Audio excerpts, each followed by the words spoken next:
नमस्ते दोस्तों बीते दिनों टेलीविजन डिबेट के दौरान एक ऐसी टिप्पणी की गई जिसने पूरी दुनिया में हलचल मचा दी। एक ऐसी हलचल जो अचानक से सबको लगने लगा कि एक व्यक्ति ने ईश निंदा की। उस ईश निंदा के क्या कारण रहे और वो ईश निंदा क्यों हुई। दूसरा सवाल कि आखिर क्या एक ही समुदाय के लिए ईश निंदा होती है, दूसरों को कोई भी ईश निंदा का कानून नहीं है, इसका फायदा उठाकर आप दूसरे के जो भी आस्था है उस पर चोट पहुंचा सकते हैं। मुद्दा जरूरी में आप सभी का स्वागत है। आज हमारे साथ मौजूद हैं जाने माने सामाजिक कार्यकर्ता और एक ऐसे व्यक्ति जो कि लीगल एक्सपर्ट भी हैं, श्री नरेंद्र आहूजा जी। आपका बहुत बहुत स्वागत है नरेंद्र आहूजा जी इस कार्यक्रम में। धन्यवाद जी। बीते दिनों एक पार्टी के प्रवक्ता नूपुर शर्मा ने एक विवादित टिप्पणी की। उन्होंने इस्लाम मत के ऊपर एक टिप्पणी की, जिसके बाद एक विवाद शुरू हो गया। दुनिया भर में मौजूद इस्लामिक राष्ट्रों ने अलग अलग तरह से जो है भारत के विरोध दर्ज कराया। कुछ लोगों ने हमारे राजदूत को अपना विरोध दर्ज कराया, तो भारत के अंदर कई जगहों पर जुलूस निकाले गए। कानपुर में हाल ही की घटना घटी जिसमें कुछ दंगा भी हुआ, उसके ऊपर भी लोगों ने अपनी राजनीतिक रोटियां सेकने का प्रयास किया और उसमें पीएफआई जैसे संगठनों का भी नाम आया। और हम देखते हैं कि इस्लामिक संगठन जो कि अचानक से काफ़ी ज़्यादा मुखर हो गए हैं, पाकिस्तान की एक्टिव ज़्यादा रोल उसमें हो गया है, और ये सारे ही अचानक से संगठन जो हैं भारत के अंदर ये जो घटना घटी, एक जिसे कह लें जबान फिसलना या एक बातों बातों में जो उन्होंने बात की, टिप्पणी की पैगंबर मोहम्मद साहब के बारे में, और जबकि लोगों ने ये नहीं देखा कि उनके सामने जो वक्ता था, मुस्लिम वक्ता, उसने जो है शिवलिंग को लेकर या हिंदू आस्थाओं को लेकर क्या बात कही, उसको इग्नोर कर दिया गया अचानक से। तो इसके विषय में आपसे जानना चाहूँगा कि आखिर हमारे देश में आज हो क्या रहा है कि आप राम की निंदा कर दें, राम को ये कह दें कि राम का अस्तित्व ही नहीं था, या कृष्ण के बारे में गलत बातों की बात करें, उसको जो है गलत तरीके से पेश करें, उसके चरित्र का हनन कर दें, या एमएफ हुसैन जैसे लेखक, ये एमएफ हुसैन जैसे जो पेंटर थे, उन्होंने नग्न तस्वीरें जो हैं हमारे आराध्य जो देवी देवता जिन्हें हम मानते हैं, जिनके स्वरूप को लोग पूजते हैं, उनको उनका मजाक बनाने का प्रयास किया गया। तो ये सब जायज़ था, और एक व्यक्ति ने कुछ बात कही जो कि कुरान में भी लिखी है और वो सब चीज़ें हैं, और उसको ईश निंदा मान लिया गया, उसको मजाक बनाना मान लिया गया। तो आप इस माहौल को किस प्रकार से देखते हैं? देखिए अमित जी, आपने बात को प्रारंभ किया तो कहा ईश निंदा। अब हमें समझना चाहिए निंदा कहते किसे हैं, निंदा शब्द का अर्थ क्या है। तो निंदा का विपरीतार्थक है स्तुति करना, और दोनों शब्दों को क्रांतदर्शी देव दयानंद ने आर्य उद्देश्य रत्नमाला में परिभाषित किया है।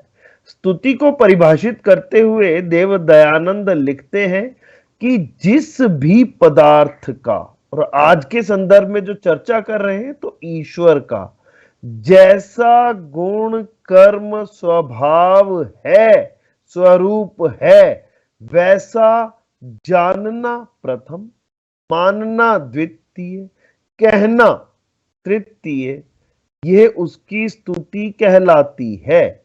और निंदा ठीक इसके विपरीत, यदि ईश्वर में वह गुण नहीं है और उन गुणों को ईश्वर में कहना, या जो चीजें हम ईश्वर में सोच नहीं सकते हैं उनको आरोपित करना, वह उसकी निंदा कहलाती है।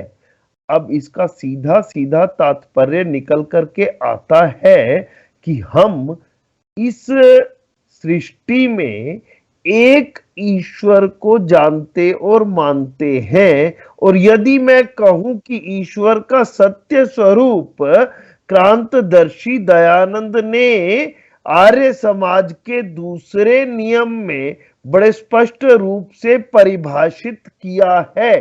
तो देव दयानंद द्वारा बताई गई इन दोनों बातों को यदि मैं देखता हूं तो ईश्वर के इस सत्य स्वरूप को, जो कि आर्य समाज के दूसरे नियम में बतलाया गया, सत्य चेतन आनंद स्वरूप, सर्वव्यापी, सर्वंतर्यामी, निराकार, सर्वज्ञ, अजर, अमर, अविनाशी, नित्य, पवित्र, सृष्टिकर्ता आदि आदि, इसके अतिरिक्त किसी अन्य स्वरूप को समझना, तो आप स्वयं समझदार हैं, समझ सकते हैं, दर्शक भी समझ सकते हैं कि देव दयानंद की परिभाषा के अनुसार तो वह ईश निंदा होगी। लेकिन आज के संदर्भ में, आपने प्रश्न पूछा, आज के संदर्भ में ये मेरी मान्यता है एक आर्य होने के नाते, और मैं ये कहता हूं कि ये सभी की मान्यता होनी चाहिए और ईश्वर के सत्य स्वरूप को हम सभी को जानना मानना चाहिए। लेकिन सभी की अपनी अपनी आस्थाएं हैं। यहां ये आस्था कई बार अंधश्रद्धा हो जाती हैं। तो वह जो अंधश्रद्धा है उसको यथावत वर्णन कर देना, कई बार लगता है कि अरे, उस प्रवक्ता ने तो जो लिखा था वही तो पढ़ा केवल अपने शब्दों में। तो यहां मैं दो बातों से मत की भिन्नता रखता हूं। एक, कोई भी प्रवक्ता, यदि मैं स्वयं को आर्य समाज का प्रवक्ता कहता हूं, जानता मानता हूं, तो मुझे आर्य समाज के सिद्धांत के इतर कोई चर्चा करने का अधिकार नहीं है। प्रथम, यदि वह पार्टी की प्रवक्ता हैं तो उन्हें पार्टी की जो लाइन उन्हें दी गई, बतलाई गई, सिखाई गई, उससे बाहर अपना व्यक्तिगत मत बतलाने का कोई अधिकार नहीं था। एक, दूसरा, मैं चाहे ये शास्त्रार्थ के माध्यम से सिद्ध करने का प्रयास करूं, लेकिन इस प्रवक्ता के लिए ये उचित प्लेटफॉर्म नहीं था कि वह उस पर टिप्पणी करती इस प्रकार से जो दूसरों की भावनाओं को आहत करता। आखिर मेरे देश जी, में बिल्कुल नरेंद्र आहूजा साम्राज्य जी, लेकिन कानून सा है। आपने जी, जो ये बात कही कि उनका हक नहीं था, बिल्कुल ठीक है, आपने बात कही कि किसी की भी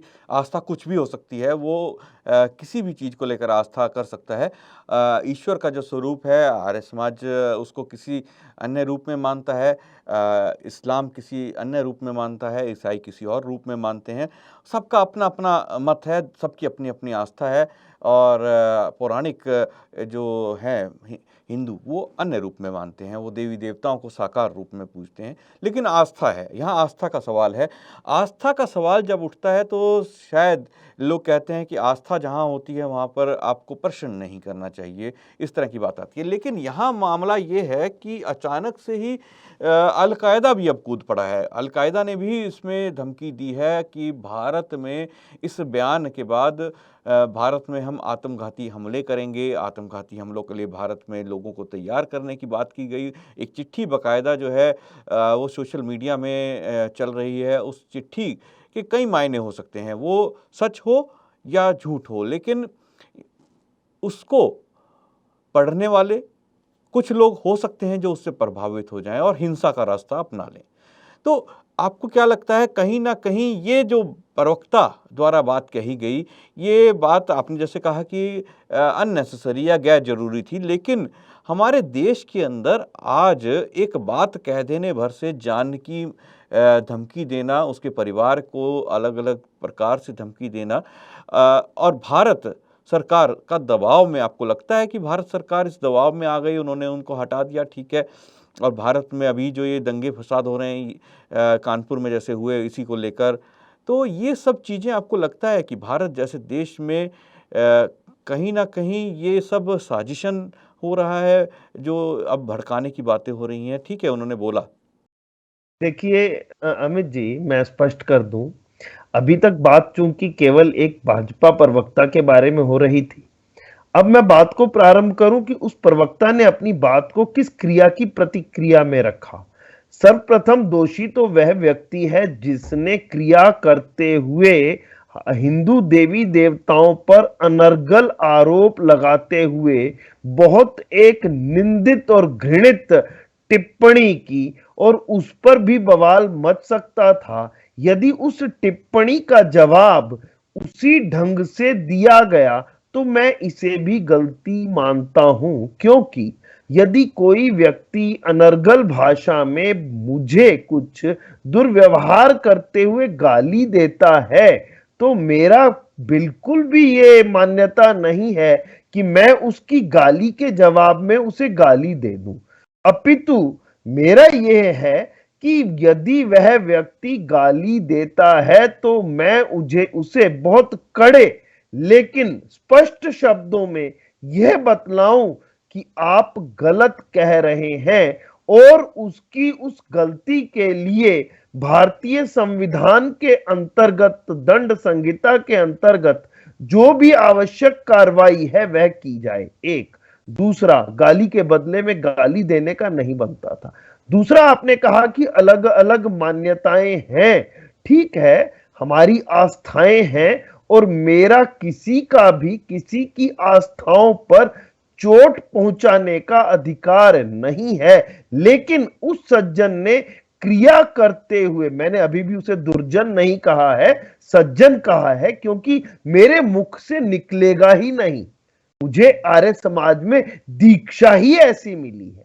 तो उस सज्जन ने जो भी क्रिया की और जो घृणित या निंदनीय एक बात कही शिवलिंग के बारे में या अन्य हिंदू देवी देवताओं के बारे में, तो उसकी प्रतिक्रिया में बिना सोचे एक टिप्पणी, त्वरित टिप्पणी के कारण या स्वतः स्फूर्त उस प्रवक्ता ने कह दी जिससे उसे बचना चाहिए था। बड़े कड़े लेकिन स्पष्ट शब्दों में, साफ शब्दों में, बिना उसकी आस्थाओं को चोट पहुंचाए उसे स्पष्ट रूप से बतला देना चाहिए था कि अब आप ईश निंदा के दोषी हैं। उसने ईश निंदा की तो मैं भी ईश निंदा कर लूं, वह गिरा तो मैं भी नीचे गिर जाऊं, वह कीचड़ में उतरा तो मैं भी कीचड़ में उतर जाऊं। बिल्कुल नहीं, वह कीचड़ में कूदता है, कूदने दो, मैं कीचड़ के अंदर कभी नहीं कूदूंगा। वह अपने भाषा की, शब्दों की मर्यादा को लांघता है तो मैं भी अपने शब्दों की या भाषा की मर्यादा को लांघ जाऊं, ऐसा मेरे लिए बिल्कुल उचित नहीं है। अतः मैं कहूंगा कि उसके द्वारा की गई क्रिया की प्रतिक्रिया स्वरूप जो टिप्पणी दी गई उससे बचना अत्यंत आवश्यक था। दूसरा, आपने कहा कि अब उस टिप्पणी की प्रतिक्रिया में बहुत से देश बुला करके, अरे वह देश तो इस्लामिक देश है घोषित रूप से, और वह तो अपने देश का धर्म ही इस्लाम मानते हैं, तो वह तो कहेंगे ही, वह तो मौके की तलाश में रहते हैं। और मेरे देश के जितने भी विरोधी हैं, हालांकि ये कतर आदि देश तो मेरे देश के बहुत बड़े सहयोगी और समर्थक देश रहे हैं, इसलिए ऐसी कोई भी बात कहना जिनसे उनकी भावनाओं को ठेस पहुंचे, इससे हमें बचना चाहिए और कभी ऐसी बात नहीं करनी चाहिए। जहां कब कभी शास्त्रार्थ हो तो निश्चित रूप से तब हम अपनी बात को कहेंगे और ईश्वर के सत्य स्वरूप को प्रमाणिक शब्दों में सबके सामने रखेंगे। यहां मैं एक बात बतला दूं अमित जी, इससे भी अधिक प्रमाणित और कड़े शब्दों के अंदर क्रांतदर्शी देव दयानंद ने क्रांतिकारियों की गीता और सब धर्मों के निचोड़ के लिए जो पुस्तक लिखी, सत्यार्थ प्रकाश, उस सत्यार्थ प्रकाश के 14वें समोल्लास में जो बातें उन्होंने इस धर्म का विश्लेषण करते हुए लिखी हैं, वो शायद किसी प्रवक्ता ने न पढ़ी होंगी न कही होंगी, लेकिन इन शब्दों को पूरा सत्यार्थ प्रकाश पढ़ने के उपरांत भी कोई ये नहीं कह सकता कि इसमें ईश निंदा की गई है। एक बात कह देता हूं कि सत्य कहने का हमारा अधिकार है, लेकिन सत्य भी बड़ी संयमित भाषा में कहा जाए। इसीलिए कहा जाता है कि सदैव प्रिय सत्य बोले, अप्रिय सत्य बोलने से बचें और अप्रिय मिथ्या या प्रिय मिथ्याचरण तो कदापि ना करें। हमें यदि सत्य भी कहना है, किसी की बात को गलत सिद्ध भी करना है, लेकिन अपने भाषा की मर्यादा को लांघे बिना करना है। हमें याद रखना है कि मर्यादा पुरुषोत्तम श्री राम ने रामायण में जब लक्ष्मण ने एक लक्ष्मण रेखा खींची थी सीता के लिए, हमने भी अपनी भाषा की मर्यादा की उस लक्ष्मण रेखा को कभी नहीं लांघना है। सामने वाला यदि लांघता है तो लांघता रहे, बड़े कड़े लेकिन स्पष्ट शब्दों में उसका प्रतिकार करना है, लेकिन अपनी ओर से कभी भाषा की मर्यादा को लांघने का या उल्लंघन करने का कभी कोई प्रयास नहीं करना चाहिए। जी, जी बिल्कुल अमित। आपने सही कहा कि अपनी ओर से प्रयास नहीं करना चाहिए।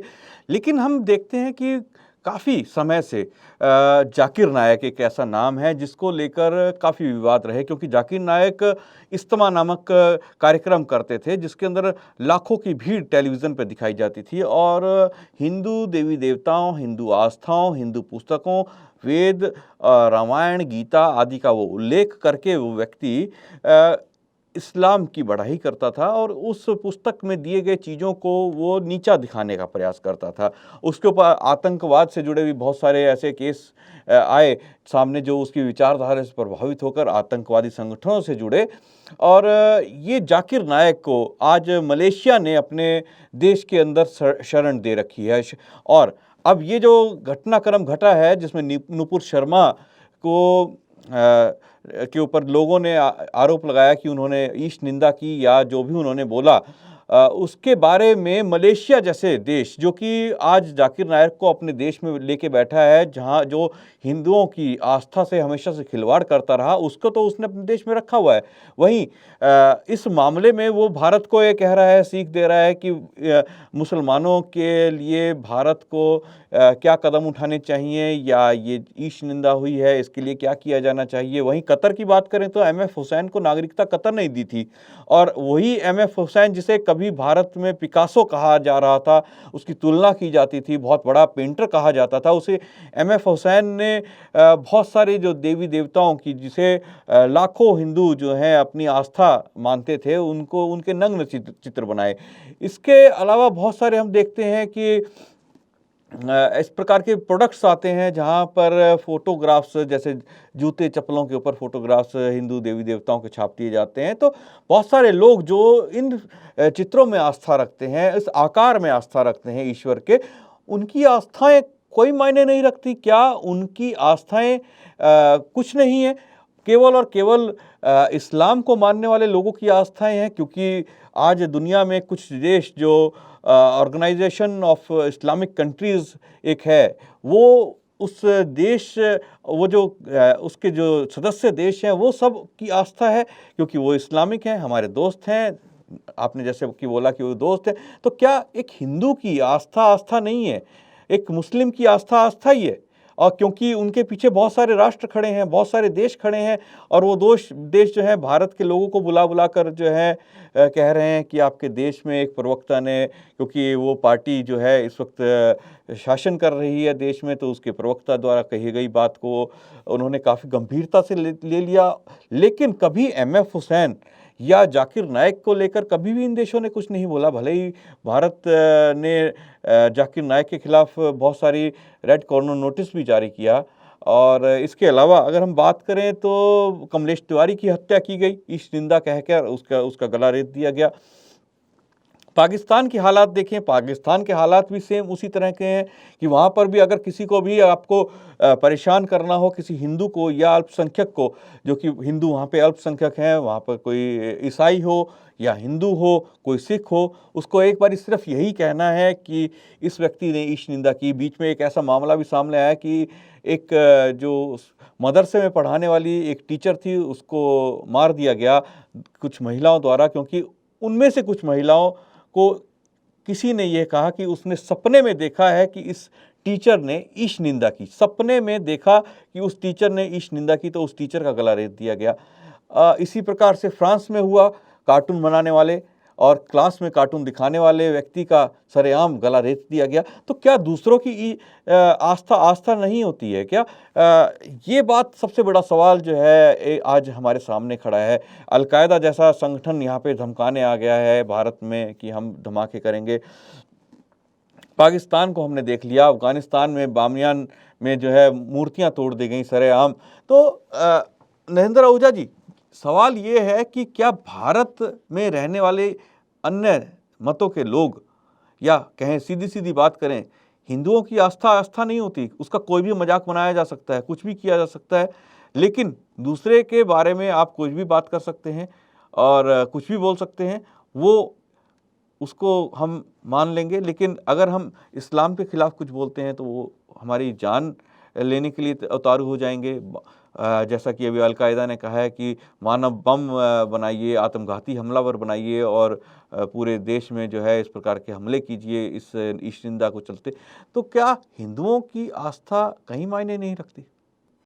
देखिए अमित जी, निश्चित रूप से आस्थाएं सभी की समान हैं और सभी की आस्थाओं के ऊपर यदि चोट होती है तो वो बराबर का दर्द देती है। लेकिन इसके लिए मैं एक बात कहूंगा, खुद ही को कर बुलंद इतना कि खुदा तुझसे ये पूछे बता तेरी रजा क्या है। हमें स्वयं को इतना शक्तिशाली बनाना होगा कि हमारी आस्थाओं पर चोट पहुंचाने से पूर्व सामने वाला व्यक्ति कई बार सोचे और उसके अंदर इतनी हिम्मत कभी ना आ पाए कि वह हमारी आस्थाओं पर चोट पहुंचा पाए। जब तक हम हिंदू सहिष्णु होकर के बर्दाश्त करते रहेंगे, जब तक हम गांधी के उस सिद्धांत पर चलते रहेंगे कि कोई मेरे गाल पर एक थप्पड़ मारे तो मैं दूसरा गाल आगे कर देता हूं, जब तक हम अहिंसा की दयानंद की दी हुई परिभाषा को नहीं समझेंगे, जो स्पष्ट कहती है जहां अत्याचार करना गलत है उतना ही गलत अत्याचार को सहना है। मैं स्पष्ट रूप से कहूं, यदि हम अपनी आस्थाओं की सुरक्षा करना चाहते हैं तो हमें आस्थाओं से खिलवाड़ ना तो दूसरों की करना होगा और ना ही दूसरों को अपनी आस्थाओं के साथ खिलवाड़ करने की अनुमति देनी होगी। और जब हम इस स्थिति में होंगे तो निश्चित रूप से जो चिंता आज एक बड़े सही शब्दों में आप व्यक्त कर रहे हैं कि पाकिस्तान, मलेशिया, कतर या अन्य ओआईसी देशों को यदि हम देखें, ऑर्गेनाइजेशन ऑफ इस्लामिक कंट्रीज के देशों को देखें, तो वहां जो हालत अल्पसंख्यकों की है, अर्थात मुस्लिमों के अतिरिक्त अन्य धर्मावलंबियों की जो स्थिति वहां पर है, वैसी स्थिति मेरे देश के अल्पसंख्यकों की नहीं है। मेरे देश के अल्पसंख्यकों ने तो अभी आपने देख लिया कानपुर में कितना बड़ा दंगा कर दिया इसी मसले के ऊपर। क्या अन्य किसी देश में कोई भी अल्पसंख्यक समुदाय ऐसा करने की हिम्मत रखता है क्या? लेकिन हां, हमें अपनी न्याय व्यवस्था पर और विशेष रूप से उत्तर प्रदेश में तो अब अपने योगी जी की कानून व्यवस्था पर पूरा भरोसा है और मैं समझता हूं कि उन्हें दंड अवश्य मिलेगा। इसीलिए जो 40 चित्रों सहित पोस्टर निकले हैं तो उसके बाद वह दंगा करने वाले अब भागे घूम रहे हैं। अल-कायदा की जो चेतावनी है इसे गंभीरता से लेना चाहिए, लेकिन इतना भी जरूर है कि अल-कायदा को भी समझ लेना चाहिए कि ये देश अब वो देश नहीं है जिसमें इतनी सरलता से वो इस प्रकार की आतंकी घटनाएं कर पाएंगे। यहां अब उनके लिए ऐसा करना अत्यंत कठिन होगा। लेकिन कश्मीर के संदर्भ में हमें अपनी अपनी सुरक्षा व्यवस्था को और अधिक सुदृढ़ करना होगा, क्योंकि इस मुद्दे को लेकर के कश्मीर के अंदर फिर से टारगेट किलिंग बढ़ सकती है या आतंकवाद की घटनाएं पाकिस्तान बढ़वा सकता है या बढ़ा सकता है, या वहां से आने वाले घुसपैठिए इस प्रकार की घटनाएं अधिक कर सकते हैं। इसलिए इसका तो उत्तर एक ही है कि मेरी आस्था की रक्षा करना मेरा अधिकार है, मेरा दायित्व है। मेरा कर्तव्य है और उस अधिकार को सुरक्षित रखने के लिए, अपने कर्तव्य के निर्वहन के लिए मुझे स्वयं को इतना शक्तिशाली बनाना होगा कि कोई मेरी आस्था के साथ खिलवाड़ ना कर पाए, और उसके लिए आवश्यक होगा कि मैं भी किसी अन्य की आस्थाओं के साथ खिलवाड़ ना करूं। यदि कोई मेरी आस्था के साथ खिलवाड़ करता है, तब भी मैं दूसरों की आस्था के साथ खिलवाड़ ना करूं, ऐसा मुझे अवश्य ध्यान रखना जी, चाहिए। आपने सही जी। कहा कि हमें अपने हिंदू धर्म के जो लोग हैं उनको अपनी आस्थाओं के साथ खिलवाड़ नहीं करने देना चाहिए किसी को भी, ना ही खुद किसी की आस्था के साथ हम खिलवाड़ करें। और हिंदू के बारे में यही कहा गया है कि जो सनातन धर्म है वो किसी का भी विरोध नहीं करता। सनातन धर्म जो है वो एक प्रेम की भावना सिखाता है, लेकिन कहीं पर भी अगर अत्याचार हो रहा हो, गलत हो रहा हो, तो उसका विरोध करना भी बताता है। इसका अर्थ ये हुआ कि कोई अगर हिंदू की आस्था के साथ चोट करेगा तो उसका भी जवाब दिया जाना चाहिए। और बिल्कुल शायद निश्चित रूप से दिया जाना चाहिए। जो घटनाक्रम अभी घटा उससे हम कह सकते हैं गलत घटनाक्रम था। उस टीवी डिबेट के दौरान जो भी हुआ गलत था, उसको कानून अपने दृष्टि से देखेगा कि क्या हुआ, क्यों हुआ, कैसे हुआ।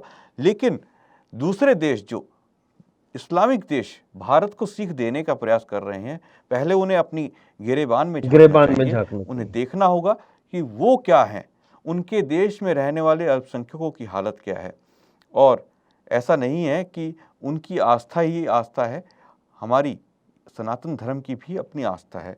तो जो व्यक्ति सनातन धर्म की आस्था के साथ खिलवाड़ करेगा उसको जवाब मिलेगा, भले ही वो अलकायदा हो, पाकिस्तान हो या अन्य कोई इस्लामिक देश। नरेंद्र आहूजा जी, आप हमारे साथ आज इस चर्चा में रहे, आपका बहुत बहुत धन्यवाद हमारे साथ जुड़ने के लिए।